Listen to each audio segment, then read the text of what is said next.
នឹង time frame អញ្ចឹងវាមានការកកើត swing ណា swing រហូតនេះឃើញទេ swing low swing high អញ្ចឹងតើបងប្អូនទាំងអស់គ្នាចាប់នៅតំបន់ swing ច្បាស់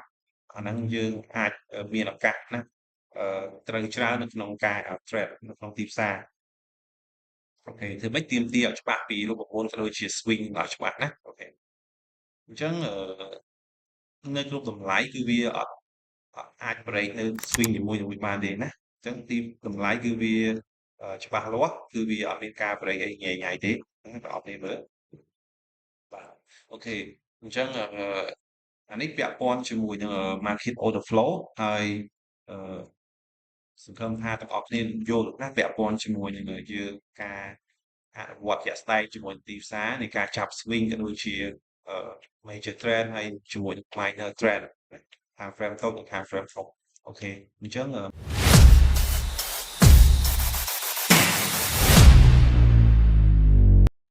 អូខេសួស្តីទាំងអស់គ្នាស្វាគមន៍សាយថ្មីមកកាន់មេរៀនថ្ងៃនេះហើយមេរៀនថ្ងៃនេះគឺយើងរៀនអំពី market order flow ដដែលបាទដោយមេរៀនមុនគឺយើងបានរៀនពាក់ព័ន្ធអំពីគេហៅថាទ្រឹស្ដីណាពាក់ព័ន្ធជាមួយទ្រឹស្ដីក៏ដូចជាការស្វែងយល់អំពី market order flow អញ្ចឹងថ្ងៃនេះគឺយើងសិក្សាជាមួយនឹងរៀន craft ទាំងអស់គ្នាបាទអញ្ចឹងដូចយើងដឹងហើយកន្លងមកគឺយើងបានស្គាល់ពាក់ព័ន្ធអំពីគេហៅថា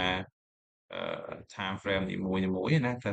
តើការបែងចែករវាង time frame តើវាមានលក្ខណៈបែបម៉េចជាមួយនឹង order flow market order flow អញ្ចឹងថ្ងៃនេះគឺខ្ញុំចង់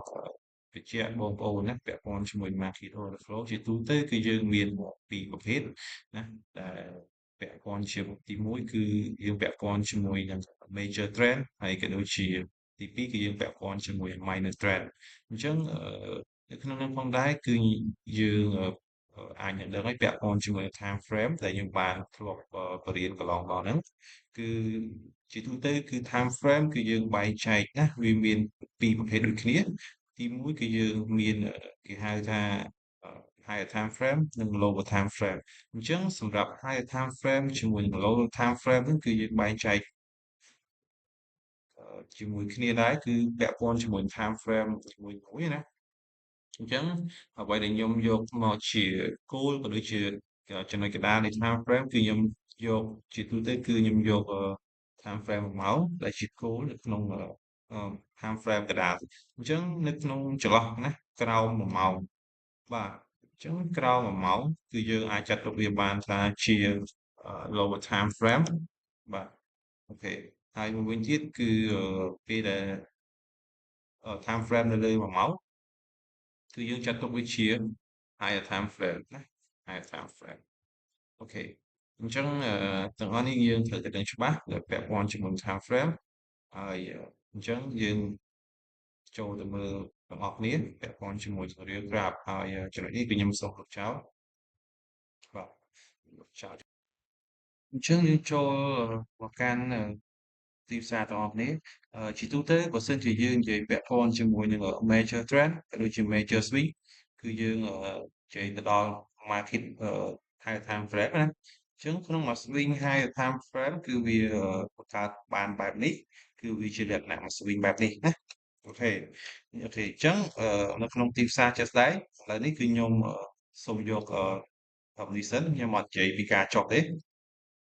អញ្ចឹងនៅទីនេះគឺយើងឃើញហើយពាក់ព័ន្ធជាមួយនឹង higher time frame ក៏ដូចជា time frame 4ម៉ោងណាអញ្ចឹងនៅក្នុង time frame 4ម៉ោងនេះវាយើងមើលឃើញទៅគឺវាបានបង្កើតណាជាលក្ខណៈ swing ត្រូវអត់អញ្ចឹងវាបានបង្កើតជាលក្ខណៈបានមក swing នេះដែលជាមក swing របស់វាជា time frame ធំហើយការបង្កើតនៃ swing របស់វាគឺនៅចំណុចខាងនេះជាចំណុច low ណា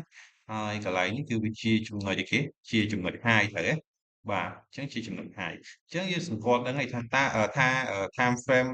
ធំនេះគឺវាមាន swing low និង swing high ណាអញ្ចឹងមួយវិញទៀតគឺ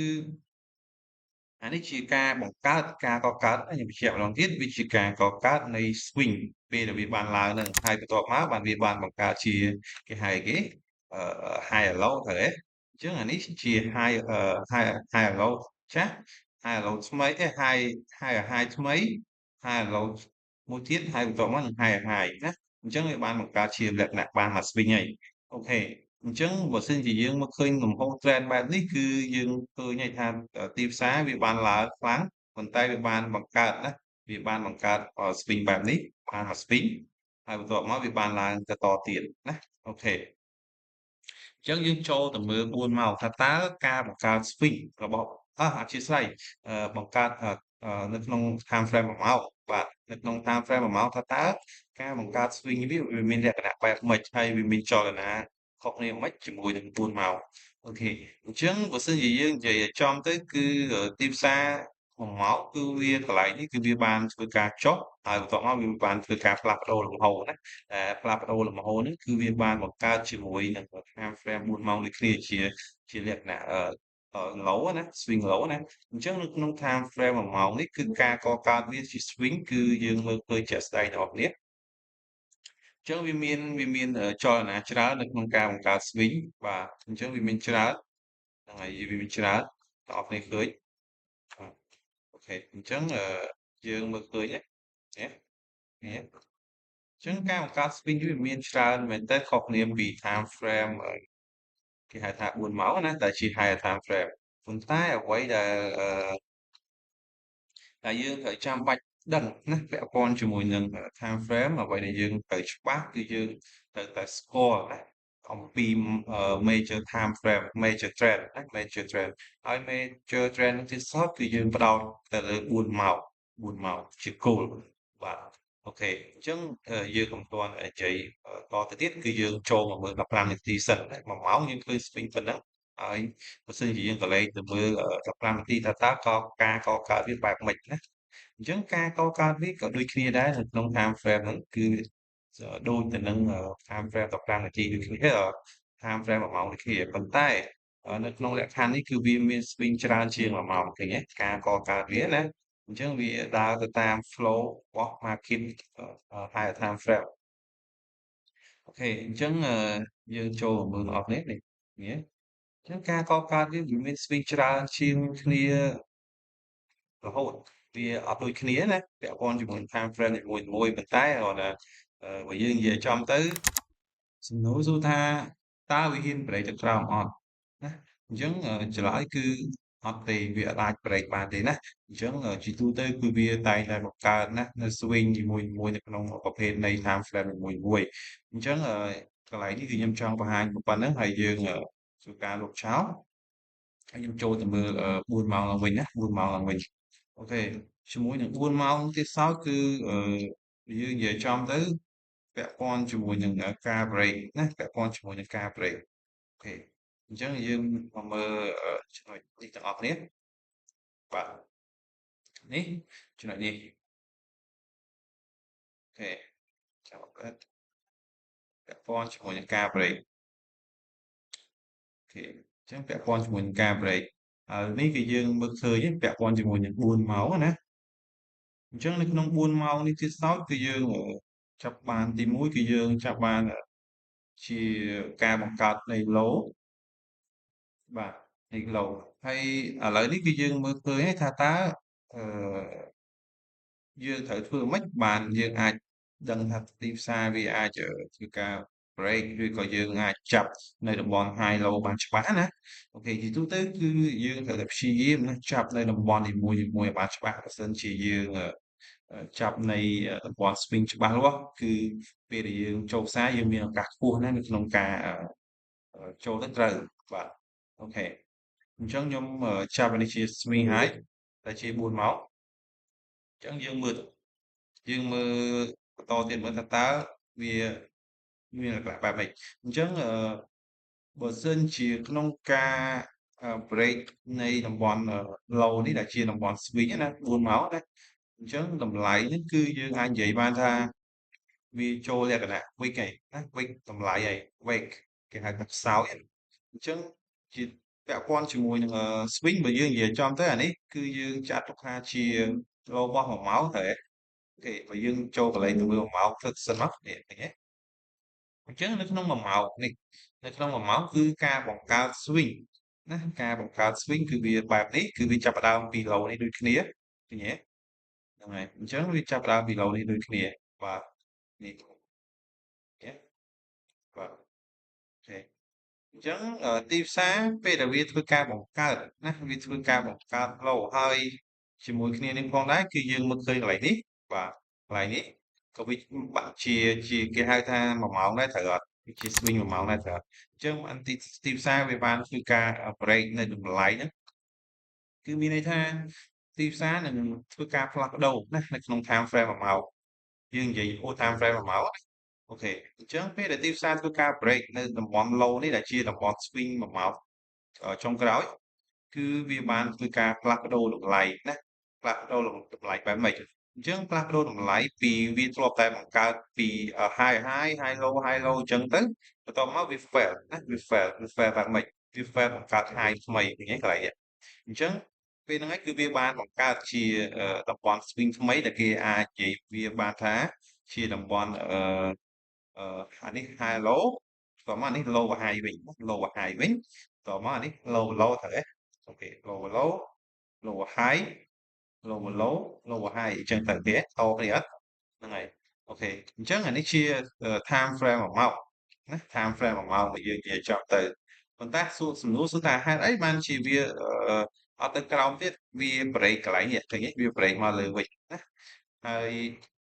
ចម្លើយគឺយើងបើយើងនិយាយចំទៅគឺ4 ម៉ោងណាយើងមកមើល4 ម៉ោងបងប្អូន4 ម៉ោងគឺ swing low ខាងក្រោមនេះតើអញ្ចឹង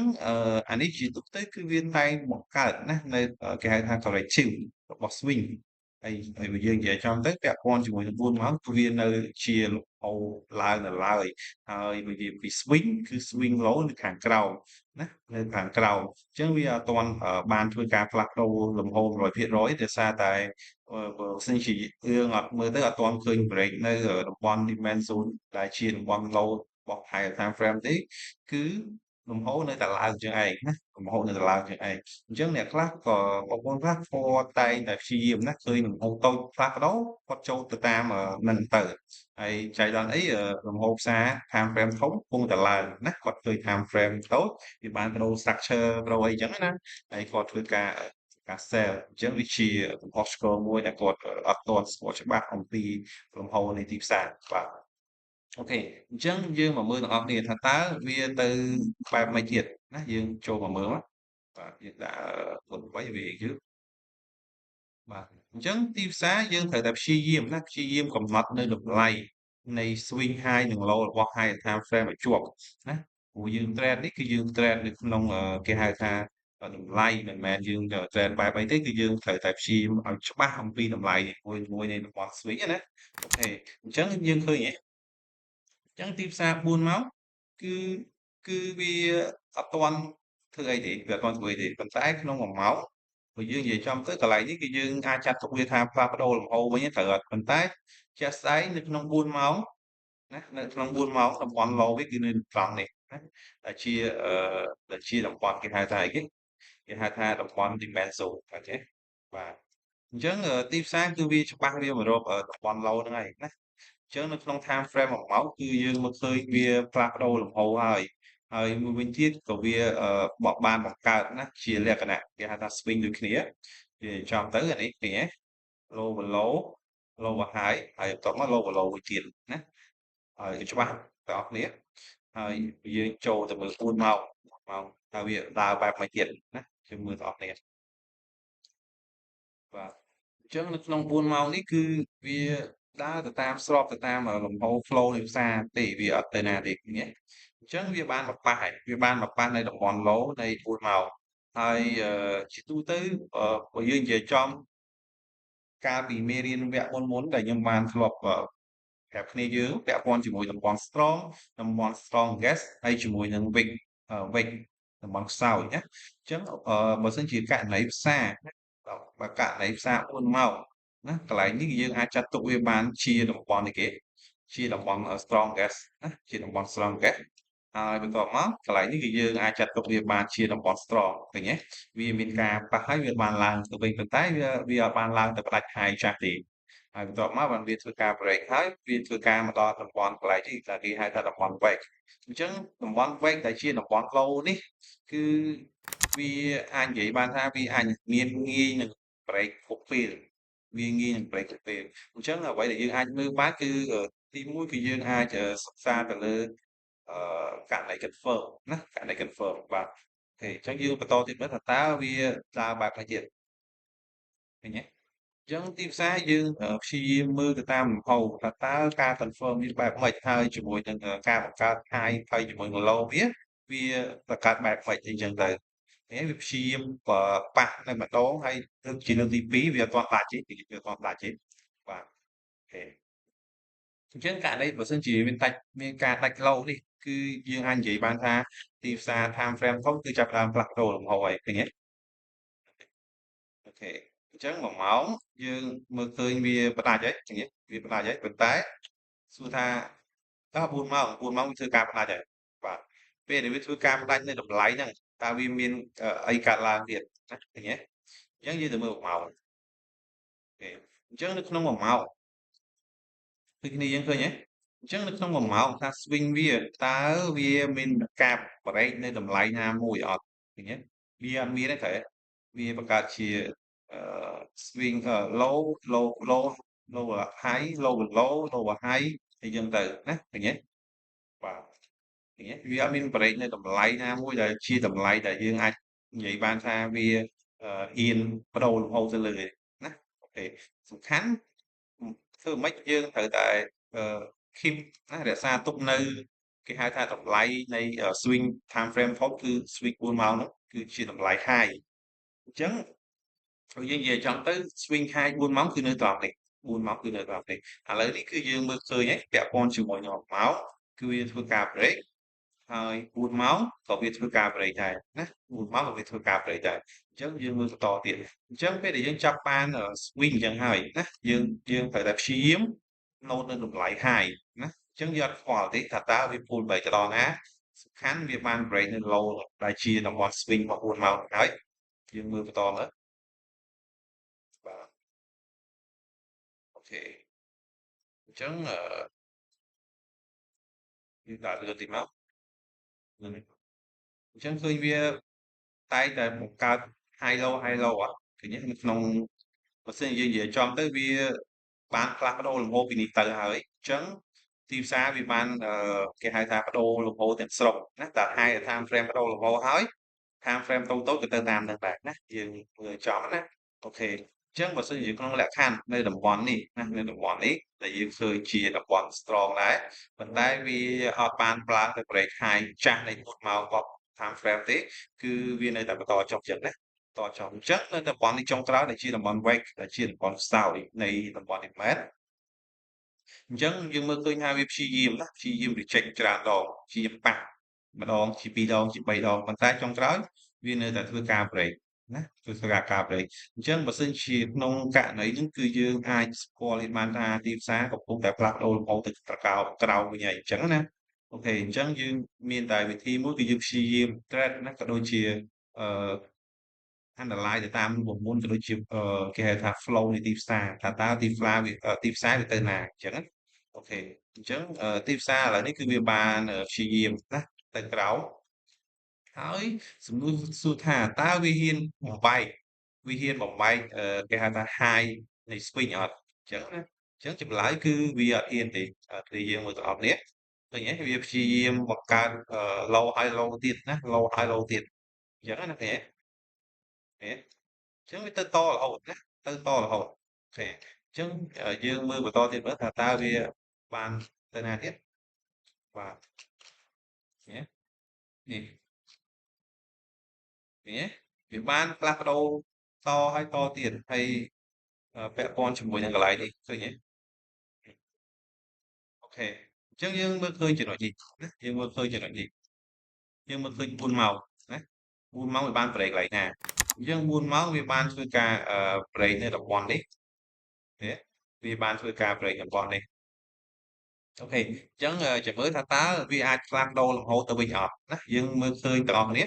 វាពាក់ព័ន្ធជាមួយនឹងការបង្កើត swing គឺវាបានបែកនៅ swing low ចាស់វាដែលវាបានបង្កើតគេហៅថា swing high ថ្មីណា high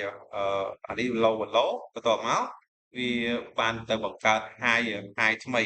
ណាអញ្ចឹងវាបានបង្កើត high low ថ្មីអត់ចាំមើលបាទបងប្អូនអូខេ អញ្ចឹងទីផ្សារពេលដែលយើងមើលឃើញជាក់ស្ដែងទាំងអស់គ្នាវាបានធ្វើការផ្លាស់ប្ដូរលំហូរគឺយើងមើលទៅលើ time frame ធំហ្នឹងឯងណាយើងមើលទៅ time frame ធំឯងថាតើវាបានផ្លាស់ប្ដូរឬក៏យ៉ាងណាឃើញទេហ្នឹងហើយឃើញទេគឺវាបានផ្លាស់ប្ដូរអត់ណាអញ្ចឹងហើយបើខ្ញុំបញ្ជាក់ទៀតពាក់ព័ន្ធជាមួយនឹង time frame គឺយើងយក major trend ជាធំបែរថា time frame 4ម៉ោងជា major ណាអញ្ចឹងលំហូរ trend គឺផ្លាស់ប្ដូរគឺយើងពឹងផ្អែកទៅលើ time frame ហ្នឹងឯងហើយសម្រាប់1ម៉ោងគឺយើងគ្រាន់តែជា time frame មួយដែលយើងអាចមើលឃើញជាលក្ខណៈការកកើតនៃ swing ណាប៉ុន្តែគ្រាន់តែជាក់ស្ដែងគឺយើងត្រូវតែព្យាយាមចាប់low ជាមួយនឹង high low ជាមួយនឹង high time frame ច្បាស់ណាតើlow របស់ high time frame នៅទីណាហើយ high របស់ time frame នៅទីណាឃើញទេឃើញទេឃើញទេអញ្ចឹងពេលដែលវាបាន break វាធ្វើការ break នៅតំបន់ហ្នឹងជាតំបន់ low ចាស់ណាអញ្ចឹងទីផ្សារវាបាន confirm នៃការផ្លាស់ប្ដូរលំហូរហើយអញ្ចឹងអ្វីដែលយើងអាចធ្វើបានគឺយើងព្យាយាមចាប់នៅតំបន់គេហៅថានៃការកកើតនៅតំបន់ low ណាដែលជាតំបន់គេហៅថា supply and demand ហ្នឹងណាអញ្ចឹងយើងមើលតទៀតទៅថាតើវាពិតជាផ្លាស់ប្ដូរលំហូរមែនអត់អញ្ចឹងណាអញ្ចឹងពេលដែលទីផ្សារកំពុងតែ